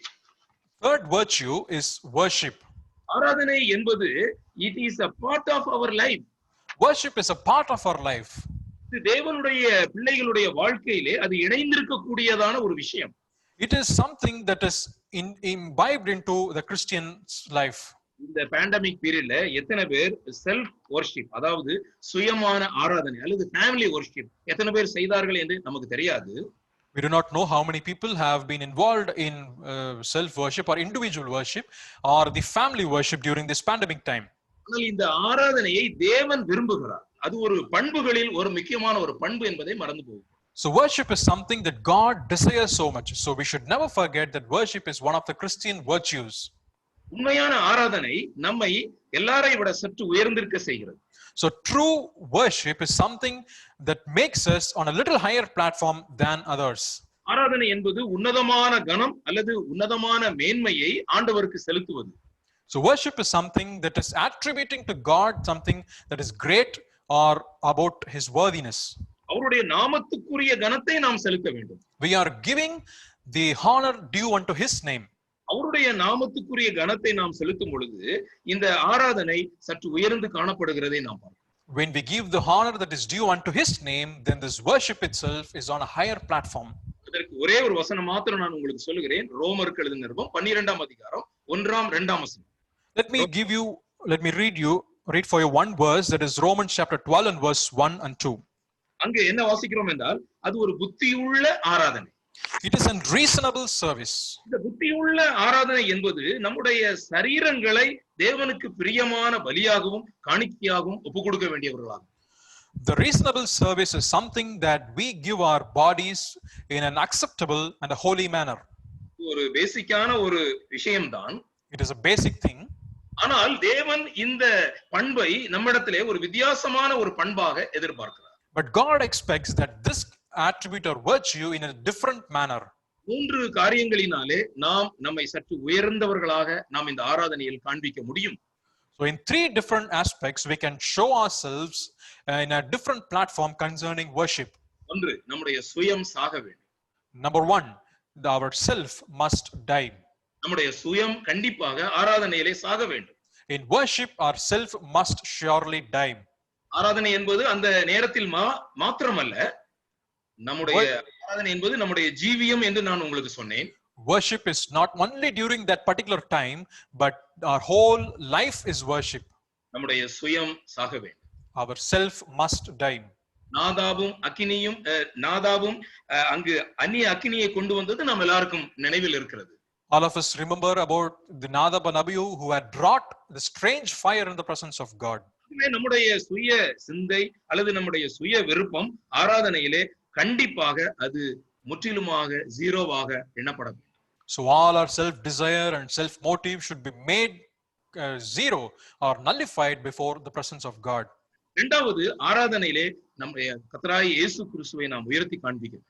Secondly, in worship we are we are lifting the Christ and his glory. இயேசு கிறிஸ்துவை நாம் மேன்மைப்படுத்த வேண்டும். We are glorifying Christ. இயேசு கிறிஸ்துவை மகிமைப்படுத்தாத எந்த ஒரு ஆராதனையும் முழுமையான ஆராதனையாக இருக்க முடியாது. The worship is not complete or perfect if it is not glorifying Christ. அப்படி இருக்க சகோதரரே, நீங்கள் உங்கள் சரீரங்களை பரிசுத்தமும் தேவனுக்கு பிரியமான ஜீவ பலி என்ற வார்த்தை பயன்படுத்தப்படும். We read here that you present your bodies as a living sacrifice. ஜீவ பலியாக நாம் அவருடைய சமூகத்திலே நாம் ஒப்புக் கொடுக்க வேண்டியவர்களாக. So we must give ourselves as a living sacrifice in the presence of God. இந்த ஆராதனை எப்படி இருக்கிறது? How is our worship? ஆராதனை என்பது நம்முடைய ஜீவியத்திலே மிக முக்கியமான ஒரு பங்கு வகிக்கிறதை நாம் பார்க்கிறோம். We know that we must understand that worship is an indispensable part in our life. அவருக்குரிய கனத்தை நாம் செலுத்த வேண்டும். We must give the honor due unto him. அவருக்குரிய முழு கனத்தையும் நாம் அவருக்கு செலுத்தும் பொழுது, when we give the honor that is due unto him, அது புத்தியுள்ள ஆராதனையாக மாறுகிறது. It will change as a reasonable sacrifice in his presence. மூன்றாவதான ஒரு முக்கியமான பண்பு ஆராதனை. Third aspect in worship. ஆராதனை is not a system. Worship is not a system. ஆராதனை என்பது இது தேவனுடைய இருதயத்தோடு இணைந்த ஒரு பண்பாக இருக்கு. It is something that is related to the heart of God. இறுதியாக நாம் ஒரு முக்கியமான ஒரு பண்பை நாம் சிந்தித்து நாம் நிறைவு செய்யலாம். ஜெபம். Finally, we also consider one of the important Christian virtues and then finish it off. The virtue is prayer. ஜெபம் என்பது நாம் எல்லாரும் என்ன நினைக்கிறோம் என்றால், ஒரு சாதாரணமான ஒரு கேஷுவலான ஒரு பிரேயராக நாம் எல்லாம் அதை நினைக்கிறதை நாம் பார்க்கிறோம். When we think about prayer, we think that it is something that we do it casually. உண்மையிலேயே ஜெபம் என்பது நம்மை கிறிஸ்தவ வாழ்க்கையிலே கொஞ்சம் அடுத்த லெவலுக்கு நம்மை கொண்டு போகிறதை நாம் பார்க்கிறோம். But when we truly understand this prayer, it really makes us to go on a next or a higher platform in our Christian life. அங்கு நம்ம யோர்தான் தேசத்திலே அங்கு செங்கடல் இருக்கிறது, அதே வேளையிலே உப்புக்கடலும் இருக்கிறது. In the country of Jordan, we can see that there is Red Sea as well as the Salt Sea. ரெண்டு இடத்துலயுமே நம்ம அங்க போய் ஸ்விம் பண்ணலாம். We can swim in both the Red Sea and the Dead Sea. ஆனால் dead சீக்கு போகும் பொழுது அங்கு நாம் எதுவுமே செய்ய வேண்டாம், நம்முடைய பிரயாசம் எதுவுமே தேவையில்லை, நாம் அப்படியே மேலே நாம் மிதக்க முடியும். But when we go to the Dead Sea, we know there is no effort or labor that is required from our side. We can just float on the sea. ஆனால் செங்கடலுக்கு போகும் பொழுது நாம் சில பிரயாசங்கள் பண்ணிதான் நாம் ஸ்விம் பண்ண வேண்டியவர்களாக. But when we go to the Red Sea, we should have some effort and put some labor so that we can float on the sea. ஜெபம் என்பது தயவு செய்து அதை கேஷுவலாக நாம் அதை எடுத்துக்கொள்ள வேண்டாம். So let us not consider prayer as some casual effort in our lives. 5 காரியங்கள் நான் உங்களுக்கு சொல்கிறேன் ஜெபத்தை குறித்ததான 5 காரியங்கள். ஒன்று, ஆவியினாலே ஜெபம் பண்ண வேண்டும். So there are 5 aspects that I would like to remind you concerning prayer. As the first one, we should pray in spirit. எபேசியர் 6:18ல எந்த சமயத்திலும் ஆவியோடு ஜெபம் பண்ண வேண்டும். In Ephesians chapter 6 and verse 18, we read that we should pray in spirit always. இப்பொழுது நாம் ஏதாவது ஒரு ஜெபத்துக்காக நம்மை அழைக்கிறார்கள் என்றால் உடனடியாக சில செகண்ட்ஸ்லே நாம் நம்ம ஆவிக்குள்ளாக நாம் மறுரூபம் அடைந்து நாம் அந்த ஜெபத்திற்குள்ளாக நம்மை ஒப்புக் கொடுக்க வேண்டியவர்களாக. Suppose if a person is immediately calling us for prayer, then immediately we should be conformed in the spirit and then start a prayer. அதை நாம் முதலாவது கற்றுக்கொள்ள வேண்டும். We should learn this aspect first. ஆவியினாலே ஜெபம் பண்ண வேண்டும். We pray in spirit. Casual prayer என்பது நம்முடைய வாழ்க்கையில இருக்கக்கூடாது. We should never have this kind of a casual prayer in our lives. இரண்டாவதாக கொலோசியர் 4:12லே எப்பாப்ராவை குறித்து வாசிக்கிறோம். In Colossians chapter 4 and verse 12, we read about Epaphra. அவர் போராடுகிறார், ஜெபத்தில் போராடுகிறார். He is striving or laboring in prayer. போராடுகிறார். He is striving. அருமையான தேவனுடைய பிள்ளைகளே, Oh my dear people, கிறிஸ்தவ வாழ்க்கையிலே அல்லது கிறிஸ்தவ பண்புகளிலே அடுத்த கட்டத்துக்கு நம்மை கொண்டு போகிறதை நாம் பார்க்கிறோம். We can understand and see that this prayer makes us to go on a second platform or a different platform. போராடுகிற ஜெபம். It is a striving prayer. எவ்வளவு நேரம் நாம் ஜெபத்திலே நம்மை ஆண்டவருடைய சமூகத்திலே நம்ம ஒப்புக் கொடுக்கிறோம். How much more time are we spending for prayer in the presence of God? போராடி ஜெபிப்பதற்கு நீங்கள் உங்களை பழக்கப்படுத்தும்.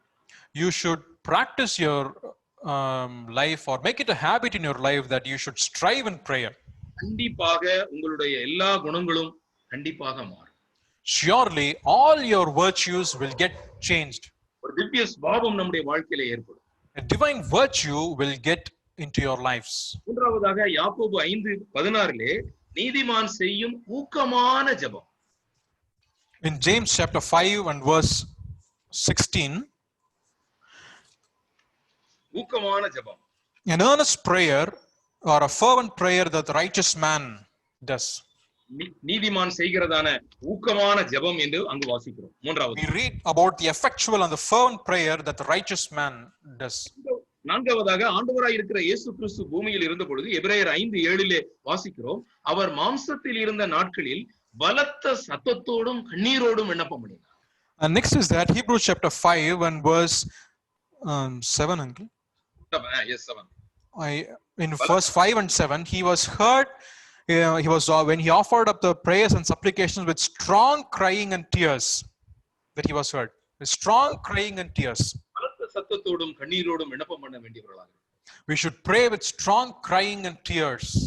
And 1 சாமுவேல் 1:10 வாசிக்கிறோம், அன்னாளை குறித்து வாசிக்கும் பொழுது மனம் கசந்து மிகவும் அழுது கர்த்தரை நோக்கி விண்ணப்பம் பண்ணினார். We read about Hannah in 1 Samuel chapter 1 and verse 10 that she is crying and fervently praying with burden. நாளுக்கு நாள் விசுவாசிகளுடைய தேவைகள் அதிகமாகி கொண்டு வருகிறது. Day by day, the needs and the necessity of believers are getting increased. வித்தியாசமான problems விசுவாசிகளுடைய வாழ்க்கையில வந்து கொண்டிருக்கிறதை நாம் பார்க்கிறோம். We see the different kinds of varieties of problems are being faced by believers in lives. சபையிலே வித்தியாசமான ப்ராப்ளம்ஸ் நம்மை நெருக்கி கொண்டிருக்கிறதை நாம் பார்க்கிறோம். We see in the church of God that varieties of problems are constraining and afflicting each of us. இன்றைக்கு சாத்தான் தனக்கு கொஞ்ச காலம் உண்டு என்று அறிந்து குடும்பத்தையும் சபையையும் அவன் பாழாக்குகிறதை கண்கூடாக நாம் பார்க்கிறோம். We see in the Christian lives that Satan, knowing that he has very little time, he's trying to destroy the families as well as the assemblies of God. அதனால் சாதாரண ஜெபம் நம்முடைய வாழ்க்கையில எந்த ஒரு பிரயோஜனமும் கொண்டு வராது. So the ordinary prayer will never bring any benefit in our lives. கர்த்தருடைய சமூகத்திலே நாம் ஆவியிலே ஜெபிக்க வேண்டியவர்களாக இருக்கிறோம். So we must pray in spirit in the presence of God. ஊக்கமான ஜெபம் நமக்கு மிகுந்த வேண்டுதல் உள்ளதாக இருக்கிறது. The earnest and the fervent prayer will bring in many benefits in our life. போராடுகிற ஜெபம் என்று சொல்லி நாம் வாசிக்கிறோம். We have also seen about the striving prayer or laboring in prayer. இயேசு கிறிஸ்து பலத்த சத்தத்தோடும் கண்ணீரோடும் விண்ணப்பம் பண்ணினதாக வாசிக்கிறோம். We read that Jesus Christ had prayed with loud cry, much crying and prayers. அன்னாள் மனம் கசந்து அழுததாக நாம் வாசிக்கிறோம். We also read that Hannah had prayed with much burden. ஆண்டவருடைய பரிசுத்த நாமம் மகிமைப்படுவதாக. May the Lord's name be glorified. ஆண்டவர் நமக்கு எல்லாவற்றையும் அளவில்லாமல் தந்திருக்கிறார். God has given us everything abundantly. அதிகமாக நம்மிடத்தில் எதிர்பார்க்கிறார். He is expecting so much from us. Extra miles என்கிறதான இந்த பைபிள் ஸ்டடி நம்முடைய வாழ்க்கையிலே கண்டிப்பாக ஒரு மாற்றத்தை கொண்டு வர வேண்டும். So let this Bible study thieving up extra miles may transform each of our lives. நம்முடைய வாழ்க்கையை நாம் கர்த்தருடைய சமூகத்திலே அர்ப்பணம் செய்ய வேண்டியவர்களாக இருக்கிறோம். It is important that we should all commit our lives into the presence of God. திவ்ய சுபாவமும் திவ்ய வல்லமையும் நமக்கு அளிக்கப்பட்டிருக்கிறது. The divine power as well as the divine virtue has been given to each of us. ஆண்டவர் நம்மோடு கூட இருக்கிறார். God is with us. சரியான பாதையில் நம்மை வழிநடத்துகிறார். He is leading us into the right path. அவருக்கென்று நாம் சாட்சி உள்ளவர்களாக வாழ வேண்டியவர்களாக இருக்கிறோம். So it is important that we should live in testimony for him. இந்த ஜெபத்திற்குள்ளாக போகும் முன்பதாக நம்முடைய பாடல் புத்தகத்தில் 514வது பாடலினுடைய 2 கவியை நாம் பாடி நாம் over to brother Santhosh dance. So before we pray, we would sing 2 stanzas from the song book, song 514. 514வது பாடலிலே 2வது 3வது கவி. Song 514 and stanzas 2 and 3. என் எண்ணம் போல நான் அலைந்தேனே, என்னை தடுத்திட்டதாரும் இல்லை. உம் சிலுவை அன்பை சந்தித்தேனே, நொறுங்கி வீழ்ந்தேனே உம் பாதத்தில். உம் சிலுவை அன்பை சந்தித்தேனே, நொறுங்கி வீழ்ந்தேனே உம் பாதத்தில். அனைத்தும் கிறிஸ்துவுக்கே, எந்தன் அனைத்தும் அர்ப்பணமே. என் முழு தன்மைகள் ஆவல்களும் அனைத்தும் கிறிஸ்துவுக்கே. என் முழு தன்மைகள் ஆவல்களும் அனைத்தும் கிறிஸ்துவுக்கே. ஐம்புலன்கள் யாவும் அடங்கிட, ஐம்பெரும் காயங்கள் ஏற்ற நாதா, வான்பூவி கிரகங்கள் ஆள்பவரே, என்னையும் ஆண்டிட நீரே வல்லோ. வான்பூவி கிரகங்கள் ஆள்பவரே, என்னையும் ஆண்டிட நீரே வல்லோ. அனைத்தும் கிறிஸ்துவுக்கே, எந்த அனைத்தும் அர்ப்பணமே. என் முழு தன்மைகள் ஆவல்களும் அனைத்தும் கிறிஸ்துவுக்கே. என் முழு தன்மைகள் ஆவல்களும் அனைத்தும் கிறிஸ்துவுக்கே. Over to Brother James. Thank you, Brother Jaya Singh Joseph from Tuticorin, for the God who has spoken through you through the Bible study, and also for the blessed song Anaithum Christuke. May God be with you as we have heard what the Lord has spoken today evening. It is an important aspect. These are all very practical things that we are listening, and with the word of God, with the Bible verses that is referred, how important it is in our life that we live for the Lord. Extra miles. God has asked us to live a certain level, but we should try to live a better, higher level for God. That is what is meant by today's message, today's Bible study. May we try to get higher level. May we try to go to a higher level, not without a try. Let us not pass through this world of wilderness journey. 4 divine characters we have seen, 4 divine virtues, Tambagal, that Tanbagal that we have seen.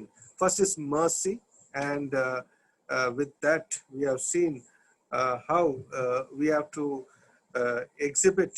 God is full of mercy, and that mercy we also have to show to others. Then only we can forgive others, and in that way let us have this kind of merciful heart in our life. Then second is, we have seen, are we laboring for the Lord? Everyone is one selfish for ourselves. Are we selfless? Do we want the salvation for others? Do we want to know others about the love of God in Christ Jesus? All this, are we very much burdened in our heart? Do we love to tell others about the word of God while sitting simply in the church?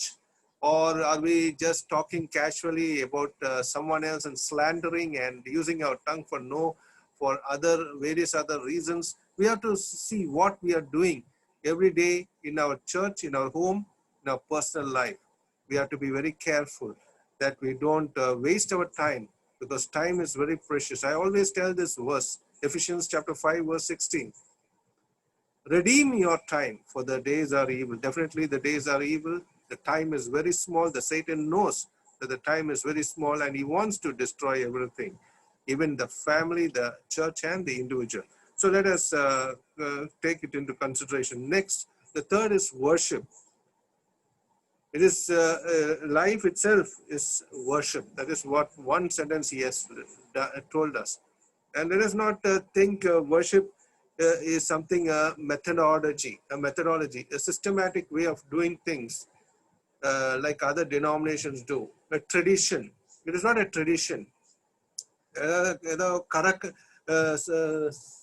is not a kind of tradition that we have to கலாச்சாரத்துல இருக்கிறோம் அந்த மாதிரி இல்லை. So what we have to understand is God is expecting a true alignment with our heart with God, with our heart with God. Then only we can worship God in spirit and in truth. That we should understand. When the Lord Jesus Christ told with the Samaritan woman, worship the Lord God in spirit and in truth. Both are aligned together. Next is glorifying our Lord Jesus Christ itself is very important in our worship. And that is important. And finally, we have seen the prayer. What kind of prayer we have to do. It's not a casual prayer. Many times it's the same methodology, same kind of prayer we are saying. And we have the same tone. When we speak with others, we speak with a rough voice. But when we speak with God, our tone is not raised at all. We are always with the same tone. We are not crying out aloud with God. We don't have nowadays tears from our dear brothers. Our tears are dried out, and we don't have any botheration about that. Next, we don't pray in labor. That is very important. And finally, it is we have to pray in spirit and also effectual, fervent prayers. My dear brothers and sisters, we have to think about all these. These are all very important things. Our doctrine is important, but at the same time, our practical life is more important. And we have to understand that we are aligned with both. Both should go together. And today, may the Lord enable us, our hearts, to be more merciful to one another, to be more forgiving to one another, to be more worshippers in our nature, aligned with God, to be more prayerful in true heart. Let us be selfless and laboring for God in salvation for others. That should be our attitude in our life. All these should go together. So let us pray earnestly. We thank you, Brother Jay Singh, Joseph from Tuticorin. May God be with you. Thank you very much, brother. May God use you more in the days to come as you give the word of God in the spirit of God, so that God would use you. We give all glory to God. May God bless you and your family. Thank you, dear brother from Tuticorin, Brother Jay Singh Joseph. Now we also thank Brother Dinesh Bhupati for the translation he has done. Our dear brother is a blessed translator and also a preacher, and we praise God for all what he's doing. May God be with him. From Coimbatore, we praise and thank God for him. Thank you, Brother Dinesh, for joining us this evening time. And also, we thank the younger brother of Jay Singh Joseph, Brother Jabba Singh, for having joined in and from Kadalur and sang the songs. May God be with you and bless you abundantly. And above all, we thank all of you who are praying, who are encouraging, who are involving in the Bible study all these evening times. This is the 129th. By the grace of God, we know it is not any individual's effort. It is a collective effort, and God has brought us thus far. He's an Ebenezer. He's a loving God, and He's El Shaddai. And we thank all this, and we give all glory to God. Thank you, all of you, for joining in even this evening time. The word of God has reached your mind and heart, and now you have to enact it and do it for the glory of God.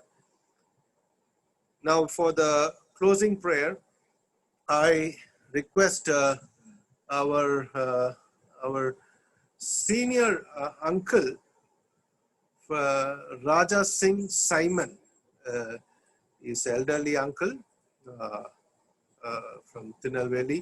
We request brother Raja Singh Simon from uncle to please close in with a word of prayer. Over to brother Raja Singh Simon.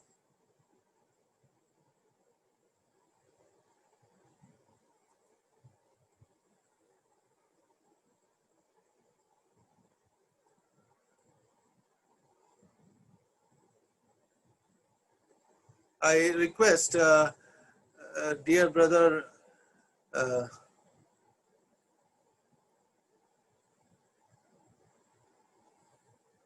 Sadhu Sundar from Madipakam Christian Assembly in Chennai to close in with a word of prayer. Over to brother Sadhu Sundar in Madipakam Christian Assembly in Chennai. Praise the Lord, brother. Praise the Lord, brother. நாம் ஜெபிப்போம். கிருபையா எங்களை நேசிக்கிற நல்ல பிதாவே, இந்த மாலை வேளைக்காக நன்றி செலுத்துகிறோம் கர்த்தாவே. உம்முடைய ஜீவனுள்ள வார்த்தைகளை கேட்க எங்களுடைய இருதயத்தை நீர் ஆட்கொண்டதுக்காக நன்றி செலுத்துகிறோம். எங்களுடைய ஆண்டோரும் மீட்பெருமாகிய இயேசு கிறிஸ்துக்காக நன்றி செலுத்துகிறோம் கர்த்தாவே. எங்களுடைய ஜீவனாகிய அவர் வெளிப்படும் பொழுது நாங்களும் மகிமையில் வெளிப்படவும் என்ற நம்பிக்கை எங்களுக்கு கொடுக்கும்படியாக தம்முடைய ஜீவனை தந்தவர். அதற்காக உம்மை ஸ்தோத்திரிக்கிறோம் கர்த்தாவே. எங்களுடைய வாழ்க்கை இந்த உலகத்தில் எந்த தளத்தில் இருக்க வேண்டும் என்பதை நீர் எங்களுக்கு இந்த மாலை வேளையில் சகோதரன் ஜெய்சிங் மூலமாக எங்களுக்கு அறிவுறுத்தியதுக்காக நன்றி செலுத்துகிறோம். நாங்களும் ரட்சிக்கப்பட்டோம், இதோ வாழ்ந்து கொண்டிருக்கிறோம் என்ற நிலையில் அல்லாமல் எவனிடம் அதிகமாய் ஒப்புவிக்கப்பட்டதோ அவனிடம் அதிகமாய் கேட்கப்படும் என்ற உம்முடைய திருவசனத்தின் ஆதாரத்திலே எங்களை உம்முடைய சமூகத்திலே தாழ்த்துகிறோம் கர்த்தாவே. நாங்கள் உம்முடைய பண்புகளை கொண்டவர்களாக இந்த உலகத்தில் வாழ கிருபை செய்தருளும், எங்களை உணர்த்தியருளும். அதை நாங்கள் அபியாசப்படுத்திக் கொள்ள எங்கள் நடைகளை உம்முடைய வசனத்தால் உறுதிப்படுத்த வேண்டுமாய் வேண்டுதல் செய்கிறோம் கர்த்தாவே. சகலத்திற்கும் உம்முடைய வசனமே ஆதாரமாய் இருப்பதற்காக நன்றி செலுத்துகிறோம் கர்த்தாவே. உம்முடைய கிருபையுள்ள இரக்கத்திற்காக நன்றி செலுத்துகிறோம். அந்த இரக்கத்தை எங்களுடைய வாழ்க்கையில் கடைபிடிக்கிறவர்களாக இருக்க உதவி செய்யும். இந்த பண்புகள் எங்களில் இருக்கும் பொழுது நாங்கள் சாதாரண கிறிஸ்துவர்களை காட்டிலும் இன்னும் கூடுதலான உயரத்தில் இருக்கிறவர்களாக காணப்படுவோம் என்பதை நீர் எங்களுக்கு தெரியப்படுத்தினீர். இந்த இரக்கத்தோடு மன்னிக்கும் தன்மை இணைக்கப்பட்டிருக்கிறதுனாலே நாங்கள் மற்றவர்களை மன்னிக்க எளிதாக மறக்க நீர் உதவி செய்யும் கர்த்தாவே. இந்த மன்னிக்கிற விஷயத்தில் நாங்கள் அநேக வேளையில் தவறுகிறோம் கர்த்தாவே. நீர் தயவாய் எங்களுக்கு இரக்கம் பாராட்டியது போல நாங்களும் மற்றவர்களுக்கு தயவாய் இரக்கம் பாராட்ட உதவி செய்யும் கர்த்தாவே. மற்றவர்களுக்காக பாடுபடுகிற ஒரு பிரயாசமுள்ள இருதயத்தை எங்களுக்கு தாரும். பலமுள்ளவர்களாக நாங்கள் நினைத்துக் கொள்கிறோம், ஆனால் பலவினர்களை தாங்க வேண்டியவர்கள் என்பதை மறந்து போகிறோம் கர்த்தாவே. எங்களுக்கே பிரியமாய் நடவாமல் உம்மை நிந்திக்கிற நிந்தை தம்மேல் விழுந்தது என்று சொல்லுகிற ஆண்டவருடைய உதாரணத்தை நாங்கள் கடைபிடிக்கிற நல்ல விசுவாசிகளாக இருக்க உதவி செய்யும் கர்த்தாவே. அதோடு கூட நாங்கள் ஆராதனை செய்யும் பொழுது சடங்காச்சாரமான ஒரு ஆராதனையாக இல்லாமல் எங்களை ஜீவ பலியாய் ஒப்பு கொடுக்கிற எங்களுடைய சுயம் சாம்பலாய் மாறக்கூடிய ஒரு ஆராதனை ஏறெடுக்க நீர் உதவி செய்யும். எங்கள் அனுதின வாழ்க்கையாக அது இருக்க நீர் எங்களை பலப்படுத்தும் கர்த்தாவே. ஞாயிற்றுக்கிழமை மாத்திரம் நாம் ஆராதித்து விட்டு செல்கிறவர்களாக இல்லாமல் அனுதின வாழ்க்கையிலே உங்களை ஆராதிக்கிறவர்களாக இருக்க உதவி செய்யும். கடைசியாக பண்பாக ஜெபம் எப்படி செய்யப்பட வேண்டும் என்பதை எங்களுக்கு சொல்லி கொடுத்திருக்கிற கர்த்தாவே. ஏனோ தானோ என்று ஜெபிக்காமல் ஆவிக்குள்ளாக இருந்து ஜெபித்து ஊக்கமாக ஜெபித்து அதிக கண்ணீரோட வேண்டுதல்களோடு நாங்கள் எங்களுடைய விண்ணப்பங்களை ஏறெடுக்க வேண்டும் என்பதை சொல்லிக் கொடுத்திருக்கிற கர்த்தாவே.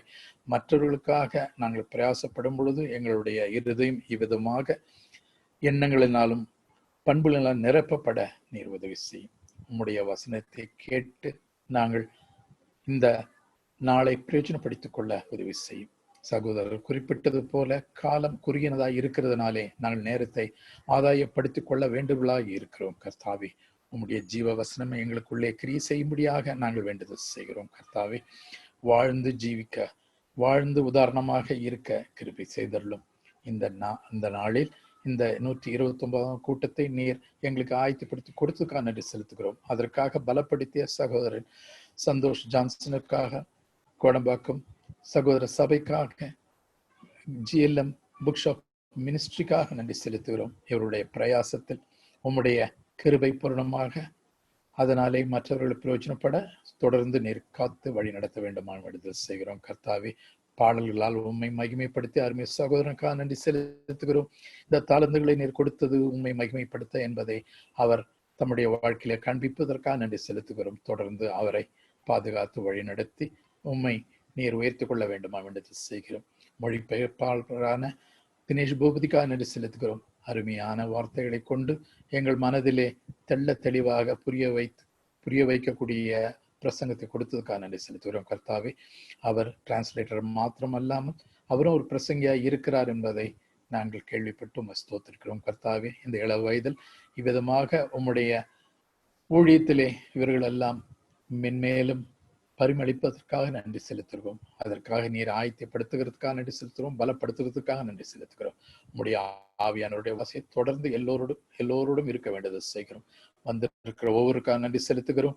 எல்லோரையும் நீர் காத்துக்கொள்ளும். உம்முடைய கிருபைக்குள்ளாக, உம்முடைய சிறைகளுக்குள்ளாக எங்களை வழி நடத்தும். இந்த கொடிய நேரத்தில், இந்த கடுமையான வேளையில் நாங்கள் இருக்கிறோம் கர்த்தாவே. ஆனாலும் உம்முடைய சமாதானம், உம்முடைய சந்தோஷம், உம்முடைய இரக்கம் எங்களை தொடர்ந்து வழி நடத்துகிறது கர்த்தாவே. அதுக்காக நன்றி செலுத்துகிறோம். இந்த வேளையில் நீர் எங்களோடு இருந்து ஆண்டு கொண்டு எல்லாவற்றையும் காத்து கொண்டதுக்காக நன்றி செலுத்துகிறோம். துதி கனம் மகிமை யாவற்றும் உமக்கே செலுத்துகிறோம். ரட்சகரும் மீட்பெரும் ஆண்டோருமாகிய இயேசு கிறிஸ்து மூலமாய் இந்த விண்ணப்பங்களை ஏறெடுக்கிறோம் நல்ல பிதாவே. ஆமேன். May the love of God the Father, the grace of the Lord Jesus Christ, and the fellowship of the Holy Spirit be with each one of us now and forevermore. Amen. Thank you all once again for being with us. We glorify God for your presence. May the loving Lord be with you till we meet tomorrow evening. God willing, tomorrow our brother John Mark from Ennur side, Chennai, he is going to come for the next 2 weeks, next 2 days. May the Lord be with all of us as we eagerly wait for the next 2 days. May the good Lord lead us. God bless.